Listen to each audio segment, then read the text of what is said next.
Hello student, स्वागत है आप सबका इस यूट्यूब चैनल पर। दोस्तों आज हम देखेंगे 10th क्लास फिजिक्स का एक्सरसाइज 1 प्रकाश लाइट के बारे में। आइए अब हम समझते हैं प्रकाश क्या है। प्रकाश वह कारक है जिसकी सहायता से हम किसी वस्तु को देखते हैं। प्रकाश जो है वह कारक है जिसकी सहायता से हम किसी वस्तु को देख पाते हैं। जैसे कि हम एक एग्जाम्पल देखते हैं। जैसे देखिए यहाँ पर एक वस्तु है। इस वस्तु को हमको देखना है। मान लो हम यहाँ पर हैं और यहाँ से इस वस्तु को देखना चाहते हैं। इस वस्तु को हम कब देख पाएंगे? देखो यहाँ पर एक सन है, इससे चारों तरफ लाइट निकल रही। इसमें से 2 लाइट आया, इस वस्तु पे टकराया। सन से, सूर्य से 2 लाइट आया, इस वस्तु से क्या हुआ? टकराया। टकराने के बाद क्या होगा दोस्तों? ये दोनों लाइट टकरा करके हमारे आंख तक आया।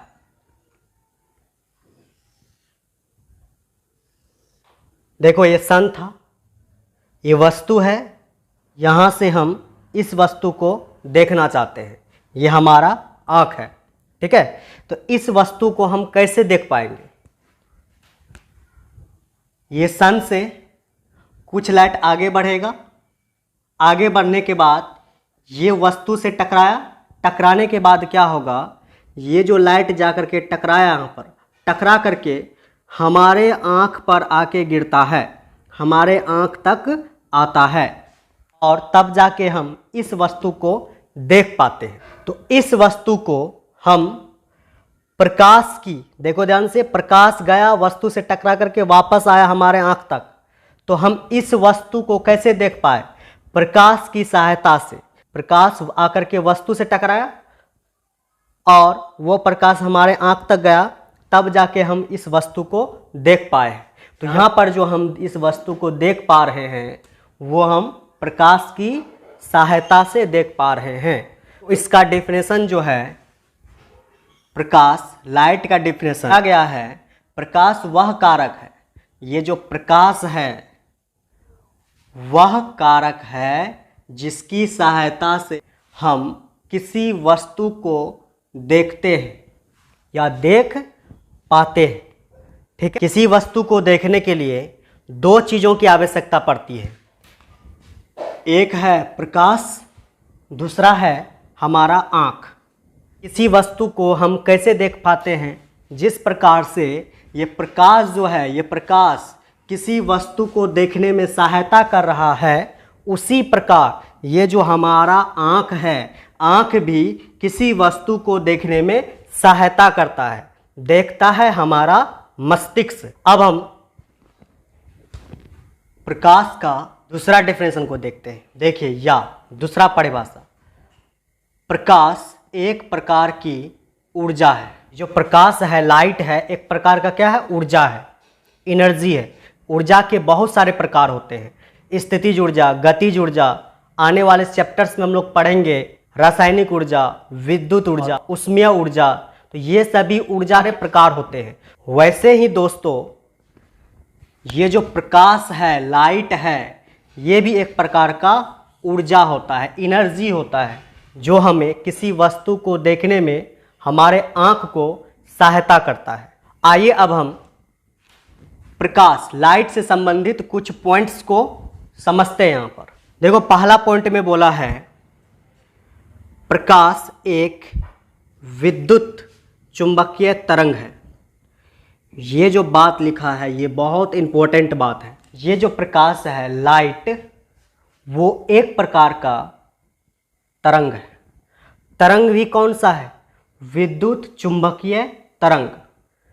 इसको समझने के लिए हमको सबसे पहले समझना पड़ेगा कि ये तरंग क्या है। तरंग को समझना पड़ेगा। तो आइए अब हम तरंग को समझते हैं। ये जो तरंग है, तरंग, इसको इंग्लिश में वेव बोलते हैं। जो तरंग है वेव, इसका मतलब होता है विक्षेप। जैसे आप लोगों ने देखा होगा एक तालाब है, इसमें जो है पूरी तरह से पानी भरा हुआ। इस तालाब में एक पत्थर का टुकड़ा लेते हैं और उसको फेंकते हैं। फेंकने के बाद क्या होता है, इसका जो पानी है उसमें एक विक्षेप उत्पन्न होती है। वो विक्षेप जहाँ पर हमने पत्थर फेंका है उस जगह से किनारे तक जाती है। जिस जगह पर हमने तालाब के पानी के अंदर पत्थर को फेंका है, पत्थर के टुकड़े को फेंका है, उस जगह पर एक विक्षेप उत्पन्न होगा और वह विक्षेप किनारे तक जाएगा। देखिए, जैसे यहाँ पर पत्थर हमने फेंका है तो यहाँ पर एक विक्षेप उत्पन्न होगा और वो कहाँ तक जाता है, किनारे तक जाता है। ये जो विक्षेप किनारे तक जा रहा है इसी को बोलते हम तरंग, वेव। तरंग वेव को एक और एग्जाम्पल से समझते हैं। आइए हम समझते हैं। जैसे देखो, घरों में जो खिड़की का रॉड होता है, इस रॉड से एक लंबी सी रस्सी को बांध देंगे हम ऐसे। ये जो है ये है रस्सी, लंबी सी रस्सी है। रस्सी के एक छोर को हमने रॉड से बांध दिए, दूसरे सिरे को हाथ में ऐसे पकड़े हुए हैं। इस रस्सी को पकड़ेंगे और ऐसे ऊपर की तरफ झटका देंगे। फिर से देखिए, इस रस्सी को पकड़ेंगे और इसको रस्सी को पकड़ के एक सिरे को पकड़ करके ऊपर की तरफ झटका देंगे। ऊपर की तरफ जैसे ही झटका देंगे दोस्तों, तो ये रस्सी ऐसे नहीं हो करके ये कुछ इस तरह से हमको दिखाई देगा। तो ये रस्सी जो है हमको ऐसा जाता हुआ दिखेगा। रस्सी का ओरिजिनल पोजीशन ये था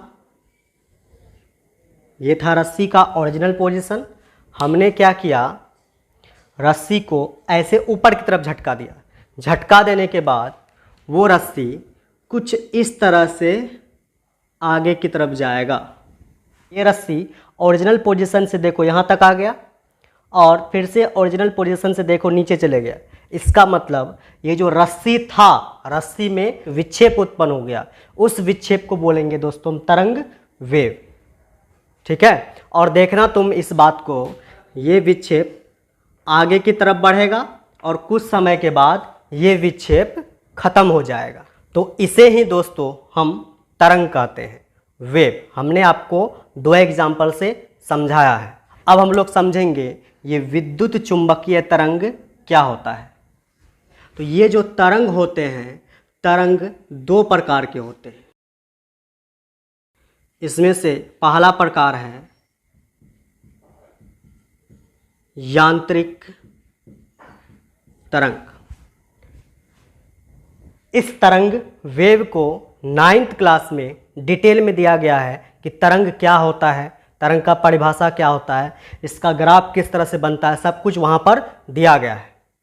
अभी फिलहाल के लिए हम हल्का सा तरंग के बारे में देख रहे हैं, पढ़ रहे हैं। ठीक है, तो यहाँ पर देखो, तरंग जो होता है वेव, ये दो प्रकार का होता है।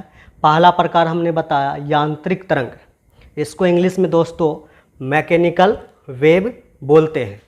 अब देखो दूसरा प्रकार है इसका विद्युत चुंबकीय तरंग। विद्युत चुंबकीय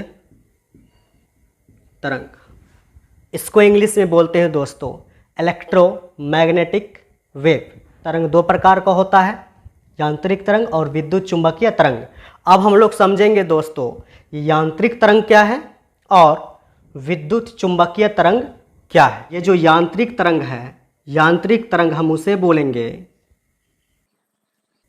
जिसको चलने के लिए, जिसको एक जगह से दूसरे जगह तक जाने के लिए माध्यम की आवश्यकता होती है। माध्यम को दोस्तों इंग्लिश में बोलते हैं हम मीडियम। क्या बोलते हैं? मीडियम। अब ये माध्यम क्या होता है? माध्यम ठोस द्रव, गैस, इन सभी को ही हम बोलते हैं माध्यम। ठोस, द्रव, गैस, इन सभी को बोलेंगे हम माध्यम। ठोस सॉलिड, द्रव लिक्विड, लिक्विड में जैसे आपके पास पानी आ जाएगा, पानी आ सकता, और भी तरल पदार्थ आ सकते हैं। गैस, इसका एग्जाम्पल हवा, ठीक है। तो ये माध्यम है। तो यांत्रिक तरंग जो होते हैं वो माध्यम पर डिपेंड करते हैं, निर्भर करते हैं किस पर? माध्यम पर। यांत्रिक तरंग को चलने के लिए माध्यम चाहिए, जैसे ठोस, द्रव, गैस। तरंग को चलने के लिए ये सभी चीज़ों की आवश्यकता होती है, मतलब कि डायरेक्टली माध्यम की आवश्यकता होती है। ये जो है इसको चलने के लिए ये माध्यम की आवश्यकता नहीं होती है, ठीक है। ये जो विद्युत चुंबकीय तरंग है, इसको एक जगह से दूसरे जगह तक जाने के लिए माध्यम की कोई ज़रूरत नहीं है, मतलब कि आवश्यकता नहीं होती है। तो इसको चलने के लिए माध्यम नहीं चाहिए। अब देखिए, यहाँ से आप बोल सकते हैं कि यांत्रिक तरंग क्या होता है और विद्युत चुंबकीय तरंग क्या होता है। जैसे आपसे पूछेगा यांत्रिक तरंग किसे कहते हैं, तो आप बोल सकते हैं वह तरंग जिसको चलने के लिए माध्यम की आवश्यकता होती है। अगर आपसे पूछे कि माध्यम क्या है, तो माध्यम जो ठोस है, द्रव है, गैस है, इसको ही दोस्तों हम माध्यम बोलते हैं। वहीं पर आपसे अगर पूछे प्रश्न कि विद्युत चुंबकीय तरंग क्या होता है या किसे कहते हैं, तो आप बोल सकते हैं वह तरंग जिसको चलने के लिए माध्यम की कोई आवश्यकता नहीं होती है, उसे ही हम विद्युत चुंबकीय तरंग कहते हैं। प्रकाश को चलने के लिए माध्यम की आवश्यकता नहीं है, इसीलिए वह कहलाता है विद्युत चुंबकीय तरंग। मान लो ये सन है, सूरज है, और ये हमारा प्यारा सा अर्थ है जहाँ पर हम लोग रहते हैं।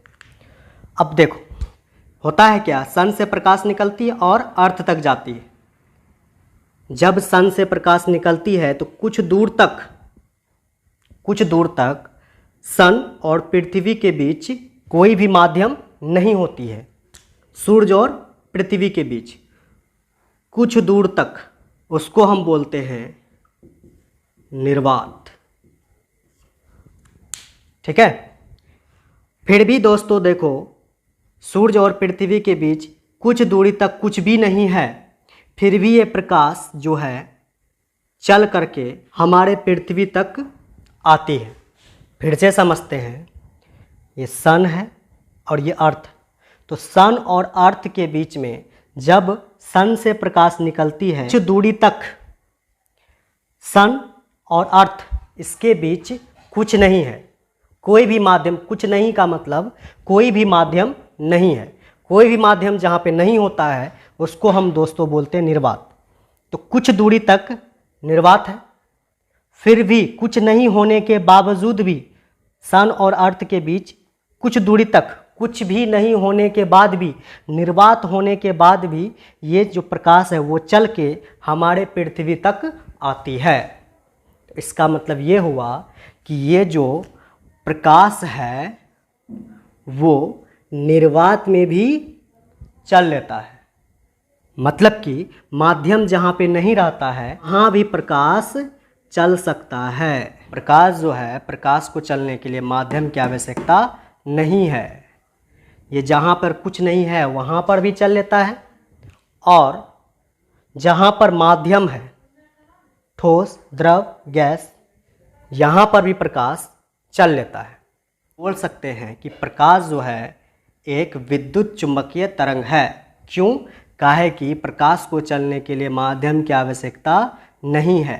माध्यम रहे तो भी अच्छा, नहीं रहे तो भी अच्छा, ठीक है। माध्यम रहेगा फिर भी चलेगा प्रकाश, माध्यम नहीं रहेगा फिर भी प्रकाश चलेगा। तो ये होता है प्रकाश। इसीलिए दोस्तों ये जो प्रकाश है ये बिना माध्यम का भी चल लेता है, इसीलिए हम प्रकाश को विद्युत चुंबकीय तरंग कहते हैं। दूसरा पॉइंट को समझेंगे। देखो दूसरा पॉइंट क्या है, जैसा कि हमने देखा कि प्रकाश जो है वो माध्यम पर निर्भर नहीं करता है, प्रकाश जो है बिना माध्यम का भी चल लेता है। तो हम यहाँ से बोल सकते हैं प्रकाश माध्यम पर निर्भर नहीं करता है। प्रकाश जो है वो माध्यम पर निर्भर नहीं करता है, वो माध्यम नहीं रहे फिर भी चलेगा, या माध्यम रहे, जैसा कि माध्यम के अंतर्गत हमने बताया है ठोस, द्रव, गैस, माध्यम रहे फिर भी वो चलेगा। अब हम लोग देखेंगे तीसरा पॉइंट, प्रकाश का वेग माध्यम पर निर्भर करता है। दूसरे पॉइंट में क्या बोला गया था, दूसरा पॉइंट में ये बोला गया था कि प्रकाश माध्यम पर, मीडियम पर निर्भर नहीं करता है। प्रकाश का वेग माध्यम पर निर्भर करता है। प्रकाश जो है वो माध्यम पर डिपेंड नहीं करता है, निर्भर नहीं करता है, लेकिन उसका वेग, स्पीड, वो जो है वेग वो माध्यम पर निर्भर करता है। मतलब कि प्रकाश की स्पीड, प्रकाश का वेग अलग अलग माध्यम में अलग अलग होगा। प्रकाश का जो वेग है भिन्न भिन्न माध्यम में भिन्न भिन्न होगा।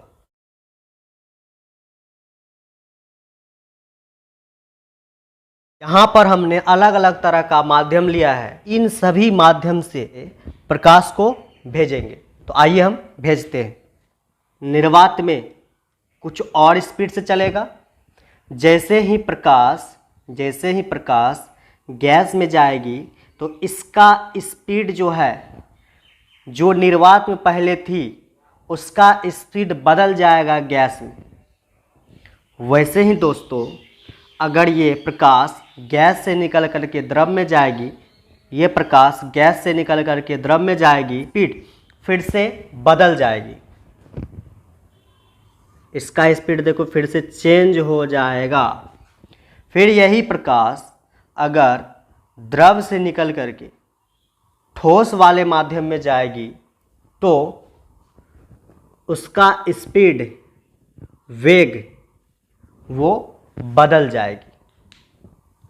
ठीक है, देखो ये जो प्रकाश है, ये प्रकाश निर्वात में कुछ और स्पीड से चलेगी और यही प्रकाश जो है गैस में कुछ और स्पीड से चलेगी, और यही प्रकाश द्रव में अलग स्पीड से चलेगी, और यही प्रकाश ठोस में कुछ अलग स्पीड से चलेगी। इन सभी माध्यम में से प्रकाश की चाल सबसे अधिक निर्वात में होती है। निर्वात के बारे में हमने बताया है, निर्वात वो स्थान है जहाँ पर कोई भी माध्यम नहीं होती है। तो जहाँ पर दोस्तों कोई भी माध्यम कुछ भी नहीं है वहाँ पर प्रकाश की चाल सबसे अधिक होती है। ठीक है, तो यहाँ पर निर्वात में सबसे अधिक प्रकाश की चाल होगी। अगर हम लिखें इसका ऑर्डर, ये जो प्रकाश है, लाइट, प्रकाश सबसे अधिक निर्वात में चलेगी,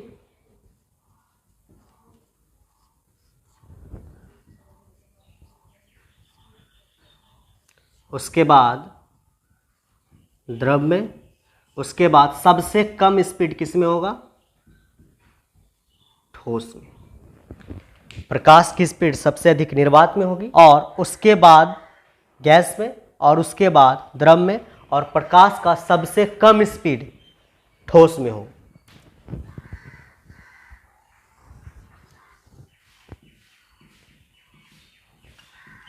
प्रकाश की चाल सबसे अधिक निर्वात में होती है। प्रकाश है, प्रकाश की चाल सबसे अधिक निर्वात में होती है। वो कितनी होती है? वो होती है 3 गुना 10⁸ मीटर पर सेकेंड। अगर निर्वात से प्रकाश को भेजेंगे तो सबसे अधिक स्पीड से निकलेगा। उसके बाद स्पीड थोड़ा सा कम होगा, किसमें? गैस में। उसके बाद स्पीड जो है द्रव में और भी कम हो जाएगा। उसके बाद सबसे कम हो जाएगा ठोस में उसका स्पीड।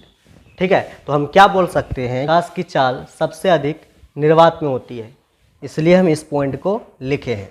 वो होती है 3 गुना 10⁸ मीटर पर सेकेंड। हीरा में होती है। प्रकाश की चाल सबसे कम हीरा में होती है। जैसा कि ये जो हीरा है, जैसा कि हम जानते हैं ये जो हीरा है ये ठोस के कैटेगरी में आता है। हम क्या पढ़ चुके हैं कि ठोस में प्रकाश की चाल सबसे क्या हो जाती है? कम हो जाती, कि ठोस में प्रकाश की चाल सबसे कम होगी। ठीक है, इसीलिए हीरा में जो है प्रकाश की चाल सबसे कम होती है। वो होती है 1.23 गुना 10⁸ मीटर पर सेकेंड।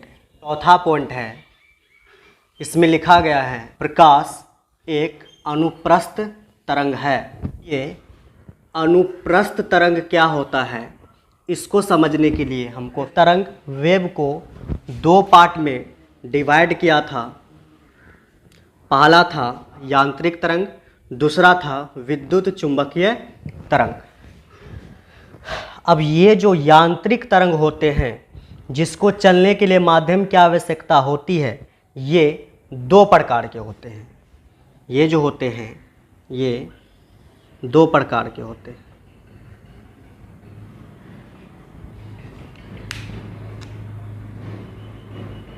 पहला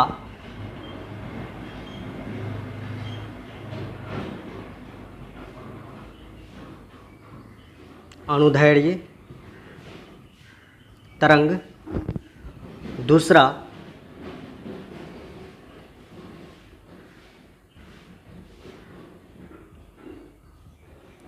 अनुप्रस्थ तरंग। ये जो यांत्रिक तरंग है ये 2 प्रकार का होता है। पहला अनुदैर्ध्य तरंग, दूसरा अनुप्रस्थ तरंग। उसी में से दोस्तों ये प्रकाश की अनुप्रस्थ तरंग कहलाता है। धैर्य तरंग क्या है, अनुप्रस्थ तरंग क्या है, को जो है 9th क्लास में आप पढ़े होंगे। ठीक है, फिलहाल के लिए हम यहाँ पे बता देते हैं। अनुदैर्ध्य तरंग में एक एग्जाम्पल लेते हैं स्प्रिंग का। ये देखिए स्प्रिंग है,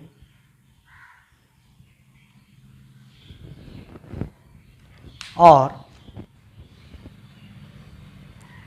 अनुप्रस्थ तरंग में हम एग्जाम्पल लेते हैं रस्सी का, और इस रस्सी को एक रॉड से हम बांध देते हैं। अनुदैर्ध्य तरंग में ये जो स्प्रिंग एग्जाम्पल लिए हैं, इस स्प्रिंग को आपको क्या कर, इसको ज़ोर से दबा करके छोड़ देना है।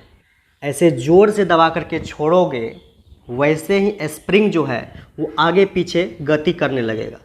इसमें से इस स्प्रिंग का अगर कोई भी कण को तुम अगर पकड़ के देखोगे तो वो कण जो है, चूँकि स्प्रिंग आगे पीछे कर रहा है तो ये कण भी जो है वो आगे पीछे करेगा, आगे पीछे करेगा। वहीं पर अनुप्रस्थ तरंग में हम क्या करेंगे, इस रस्सी को एक बगल रड से तो फिक्स कर दिए हैं, दूसरे छोर को हाथ से पकड़ करके ऊपर की तरफ झटका देंगे। यूपर की तरफ जैसे ही झटका देंगे तो ये जो रस्सी है, फाइनल पोजीशन ये था, ये अब ऐसे नहीं रहेगा, ये हमको कुछ यूं इस तरह से जाता हुआ, ठीक है, ये कुछ इस तरह से जो है वो जाता हुआ दिखेगा, ऊपर नीचे ऐसे। पर जो कण है वो पहले यहाँ पर था, अब ये कण देखो ऊपर की तरफ शिफ्ट हो चुका है। वहीं पर अगर हम इस कण का बात करें, रस्सी का, ये कण पहले यहाँ पर हुआ करता था, जैसे ही आप झटका दिए, ये कण जो है यहाँ पर आ गया, मतलब कि ये कण नीचे की तरफ चले गया। तो यहाँ पर हम बोल सकते हैं कणों की गति देखो कभी ऊपर है कभी नीचे है। तो यहाँ पर हम बोल सकते हैं कि अनुप्रस्थ तरंग में कणों की गति ऊपर नीचे होती है। यहीं पर अनुदैर्ध्य तरंग में कणों की गति आगे पीछे होती है। अनुप्रस्थ तरंग में कणों की गति देखो या तो ऊपर या फिर नीचे, या तो ऊपर या तो नीचे की तरफ होती है। प्रकाश में कण कभी ऊपर कभी नीचे, जब कण ऊपर नीचे चलेगा तो उसको हम अनुप्रस्थ तरंग बोलेंगे। तो दोस्तों ये जो प्रकाश है ये अनुप्रस्थ तरंग है। अब आपसे पूछेगा कोई कि प्रकाश अनुप्रस्थ तरंग क्यों है, तो आप जवाब दे सकते हैं प्रकाश जो है अनुप्रस्थ तरंग इसीलिए है, प्रकाश के कण ऊपर नीचे गति करते हैं, इसीलिए प्रकाश एक अनुप्रस्थ तरंग है। पांचवा पॉइंट को समझेंगे। देखो पांचवा पॉइंट में दिया गया है प्रकाश एक सीधी रेखा में चलती है, प्रकाश एक सीधी रेखा में गमन करती है या चलती है। ठीक है, जो होती है एकदम स्ट्रेट लाइन सीधी रेखा में चलती है।